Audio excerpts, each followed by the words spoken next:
everyone. John Russo, Wells Darby. I'm here with Rob Clemens. We're going to go through and just do a best practice using one of the NTI boiler kits and kind of show you how to bolt these units together. Yeah, so what we have the S20W and our FTVN, and we're going to give you the basic layout here. As far as the piping is concerned, we're going to go component by component and do the connection right in front of you so you can see how simple this installation could be. So, whether it's going to be a TRX or FTVN, doesn't matter. It's going to be the same piping kit, and we're just going to break that down for you. Sure. Okay, so what we have in front of us is our S20W to TRX, FTVN, TRX or FTVN boiler kit. This is what it looks like inside the box.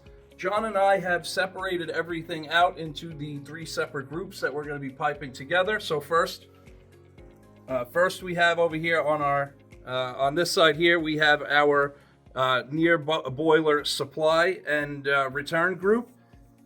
Right next to that in the middle we have our indirect to boiler piping, and then over here on our right we have our domestic hot water near boiler piping. What we also have done here, we have our brackets set up. So we have, this is what you're mounting to the wall. This will secure it to the wall.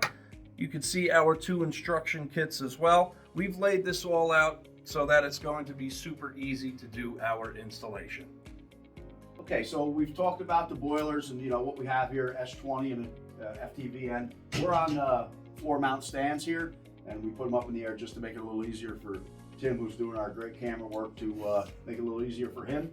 So the setup on this, the instruction manual will tell you that we need to be 44 5/8 outside to outside. So that's critically important for these pipes to line up. And then now that that's all set, we are ready to start installing the piping. We got our distance between our boilers. We're going to start piping. Tim is relocated to get a good camera angle for you, and Rob is going to narrate as he hands the pipes and gaskets over and valves, so we can start piping this unit to the indirect. So here we go. We're going to start with the boiler return header. You can see I got the gasket there along with the component.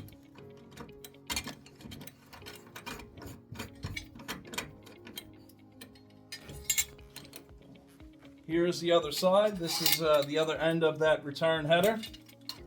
Our supply side, and then I'll take the valve for the center. There's the valve and the 2 gaskets. This. Spin this around, get this in. We can mount this valve in any position we want. This is doing 2 things for us. This is going to give us our primary, secondary near boiler piping, and it's going to give us the opportunity to have direct hot water. So I'm just going to rotate the valve down like this. When you're looking up under here, there's an alternative port right here. That's going to be direct hot water piping. And then this is our gas supply. So, we can put this valve in any orientation. So I'll put this one in the straight up orientation. And then right here would be our supply and return for our heating loops. Okay, you go out here and make your manifold for your heating loops. Right now, we're just focused on getting this FTVN attached to the S20. So you can keep sending me parts, Rob. So as this is piped, you can see this would be our closely spaced T for our primary, secondary piping. Okay. So next step is our indirect piping. Okay, so this will go directly here. We're actually going to remove this cap, and we're going to use this for direct hot water. I just need the gasket, please. My apologies. No worries. That'll pipe in right here. That'll send us over.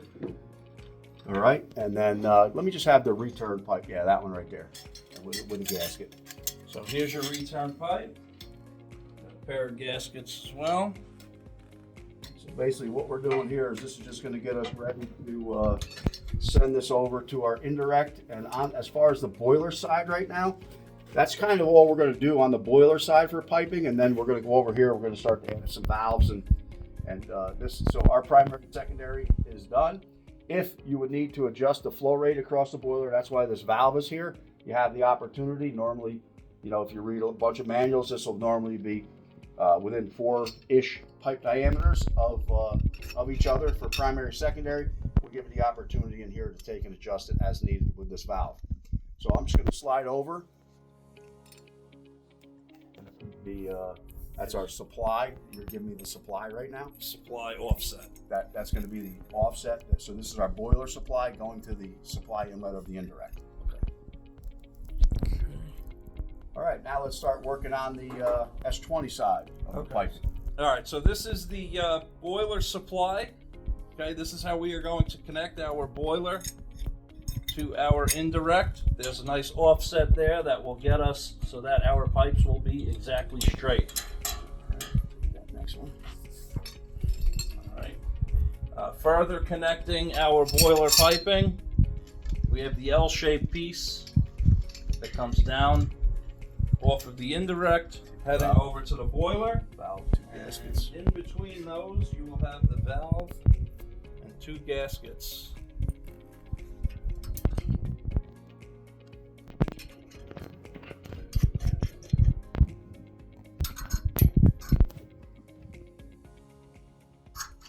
That offset gives you the flexibility here if you're off by a little bit too. You can see I had to push that offset back a little bit. So if you're off by just a little bit, also with this offset, you still have the clearance for your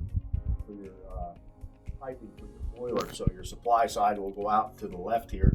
Your return side will come in this way. You still have enough clearance to get that through. All right, I'll take some more.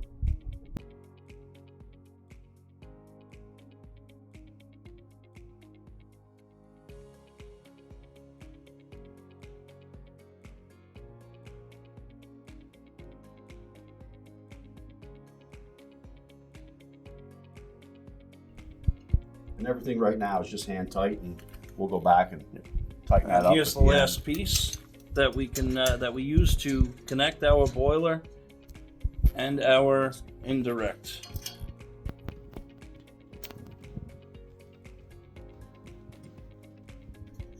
So as you can see, everything fits in place as long as we have that 44 and 5/8. 44 and 5/8. Yep. Okay, so that's pretty much done as far as piping the boiler to the indirect. Just going to run through the locations again. Boiler, this is our boiler supply. This is our boiler return. We take a direct supply from the boiler, send it to the indirect. We go up and satisfy, the heating element within the tank, heat exchanger within the tank, and then this comes back over and returns it to the boiler. Because we're above our heating circuit, this is why we call this direct hot water piping.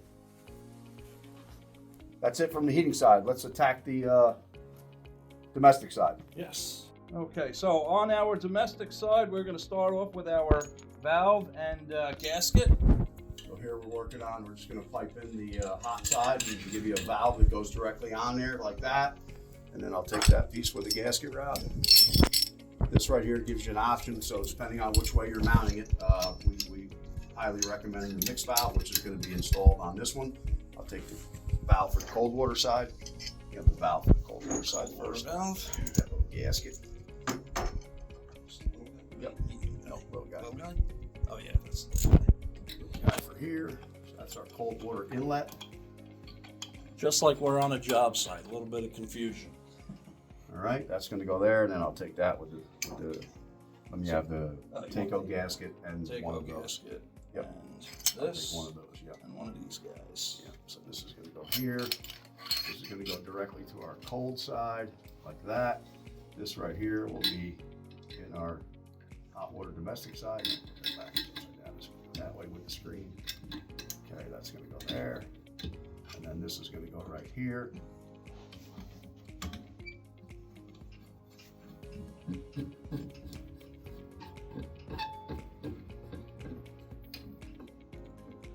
Okay, and then so just to explain exactly what we got going, our cold water inlet from our domestic system would enter here.